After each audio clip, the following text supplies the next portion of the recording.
map is pretty simple, and the point is to really make the next step when I go through and assign climate regions a lot simpler.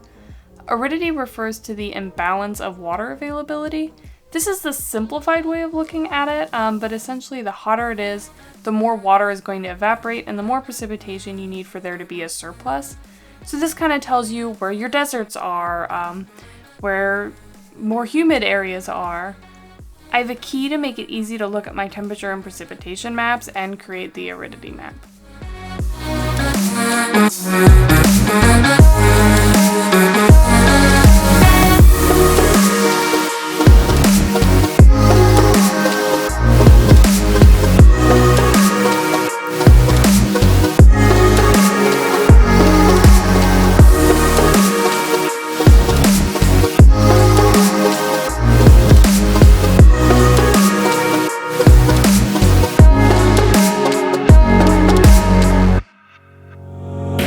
You and me stuck on the ocean now, nothing but waves and they're spilling in. I wanna dry up but you just keep on going, don't you? I don't even know how we got here, all my reasoning have disappeared. I wanna bury the hatchet and find the way back to our home, our home, our home.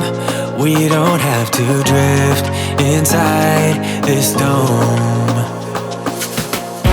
I will not let us fade away. It's not a price I wanna pay, and it's not too late. No, we lost our purpose, chasing all that surplus. You were all that I need. I feel that we can break free. We can still go back there to a place with no cares. We can turn this ship around. We can turn this ship around all the way back home.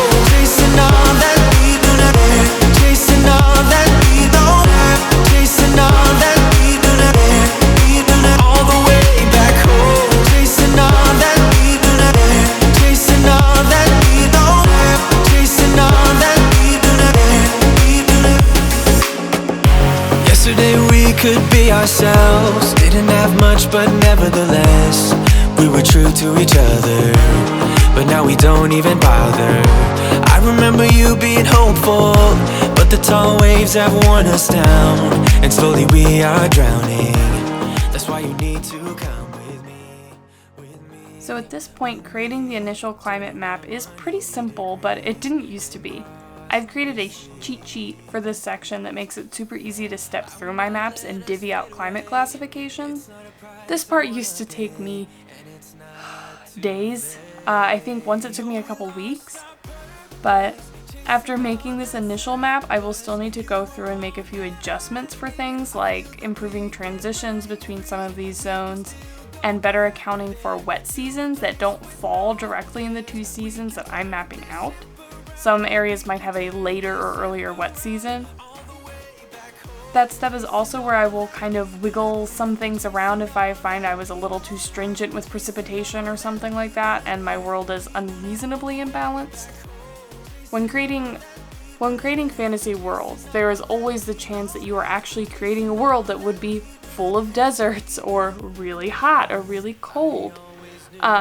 The map that I have here has a lot of the landmass in the equatorial zone, so that is of course going to be a hotter. There's of course going to be more land that is hot and deserty or rainforesty than, for example, Earth, because we have a lot of land that is a little bit further away from the equator. I feel that we can break free. We can still go back there to a place with no cares. We can turn this ship around. We can turn this ship around all the way back home. Chasing all that chasing all that chasing all that all the way back home. Chasing all that chasing all that chasing all that all the way back home.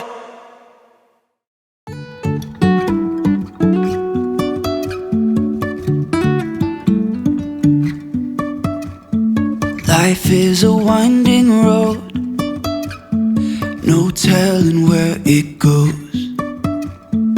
Driving through days and nights, won't stop for traffic lights. And I really wanna know, if I'll ever figure out where the road goes. Even if I'm falling down, I will keep on searching for my highs. You can say I lost my mind, I will keep on holding my head high, even if the sky is falling down.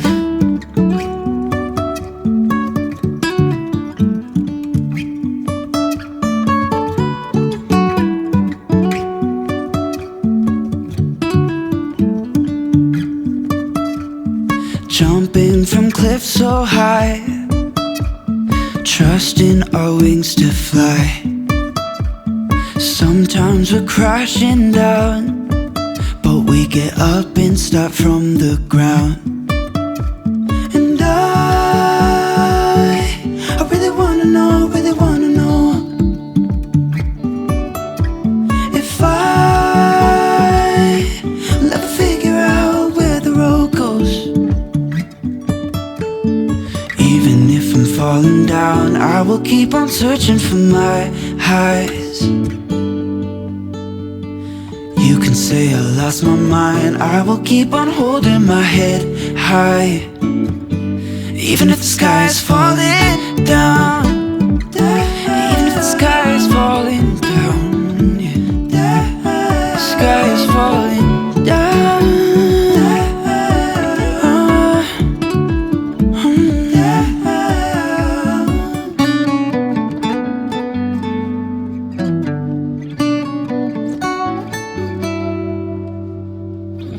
Even if the sky is falling down, even if the sky is falling down, yeah. The sky is falling down.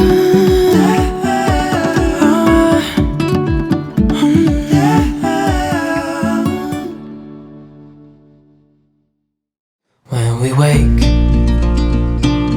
hear the birds and see the sun. Side by side our fears are done. Oh, the good times just begun.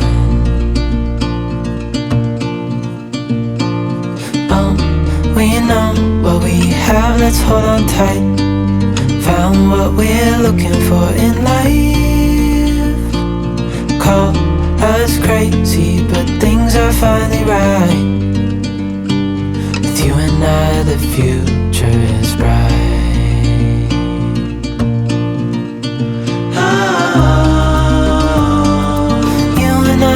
Got it. We don't need no more. Even in the hard times, you and I can weather any storm. Before I sleep, hear the crickets, see the moon. Side by side and through and through. No limit to what we can do.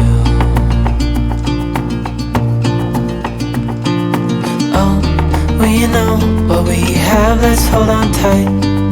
Found what we're looking for in life. Call us crazy, but things are finally right. With you and I, the future is bright.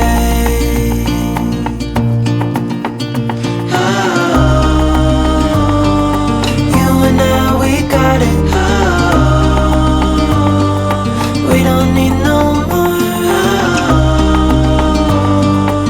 Even in the hard times, you and I can weather any storm.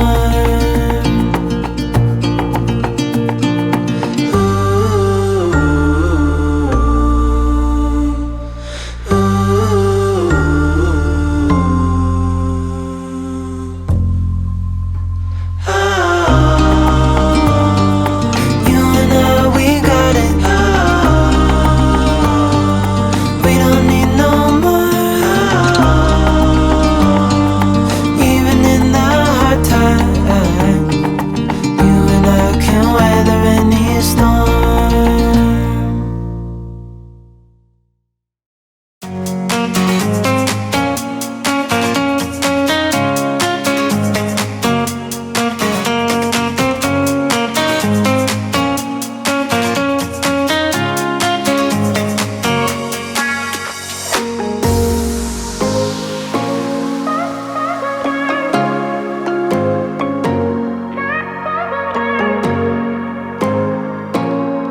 this stage in world building is pretty substantial. You have your climate map, you have your elevation maps, you have all those other ones that you've kind of seen me flip through, and that tells you so much about a world.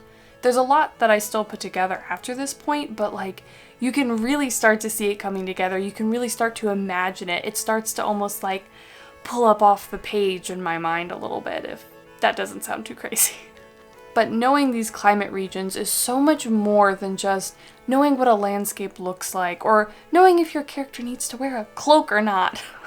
It's so much more than that. These can tell you how big a population an area can sustain, where civilizations would have sprung up in the first place. It can show you where people likely would have migrated in the past or in previous ice ages. Whether these people's lives would have been easy or difficult, whether or not they would be used to random flooding, or whether or not it's a very stable ecosystem for them where they can rely on rain and food and all the other things they need to survive. It can tell you what foods grew there, what type of animals would live there. It tells you if there are barriers to trade or interacting with other people, whether or not a civilization in this area would be more isolated due to natural barriers like mountains or deserts or oceans. And you can learn a lot by knowing whether or not a civilization would have access to a lot of trade, or whether or not they would be mostly self-contained and have to handle all the different parts of, you know, their economy by themselves, their food, their clothing, their, you know, everything. But this map, and I really did not anticipate this, is very equatorial, if you'll remember. So this area is very hot, and if I look back at my precipitation maps, you'll see that they don't get that much precipitation compared to how hot they are. And so this aridity is just very, very low. They're very, very arid in these areas. And you see that in all of these basically deserts. Deserts and steppes. So these reds, those are hot deserts. This yellow color, those are hot steppes. And that's a large portion of my map. So in this world, if I don't know how far I'm going to go with this specific world for my guides, if I'll take this all the way to the point where I'm talking about different cultures and stuff like that. But this will have a very interesting effect on the type of people that are there. Honestly, another good area. So AF, this is going to be rainforests up in these areas.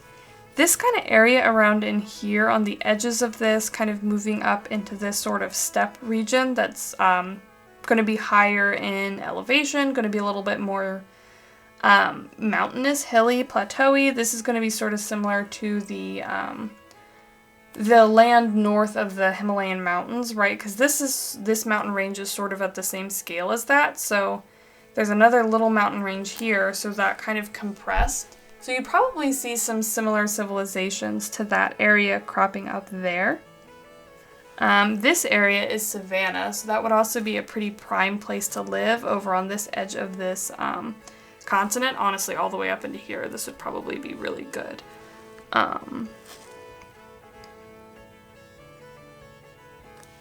You have some very cold area down here. You might get a little bit of boreal forest in here, but I'll have to, you know, finish mapping this out to really know for sure. But it's a really interesting map, and they always end up that way. Like, there's character, it's interesting, like, you can, like, look at this and be like, oh, well, you know, this and this and this, and if this area was like, I don't know. I'm real into this stuff, so, yeah. Going back and looking at this and just kind of thinking about it and going and looking at places in the world that have similar climate regions, because these Köppen climate classification regions, you can look up examples in the real world. You could see the type of civilizations that have popped up there. You can see what these lives are like there. You can see what grows there, what lives there, what, you know, the world looks like. You can get inspiration photos really easily for that. And it's just very inspiring for me. I know I'm weird, it's fine. Moving on. I will probably post more world building vlogs like this, unless everyone hates it, but this is my favorite thing to talk about. I am incredibly passionate about world building. I absolutely love it, and I could talk your head off day and night. I don't care, I could just probably keep talking about it. So let me know if there are any specific parts of world building that you think it'd be fun for me to do a video on or to show examples of. If you enjoyed this, remember to like, comment, subscribe, and I'll see you next time.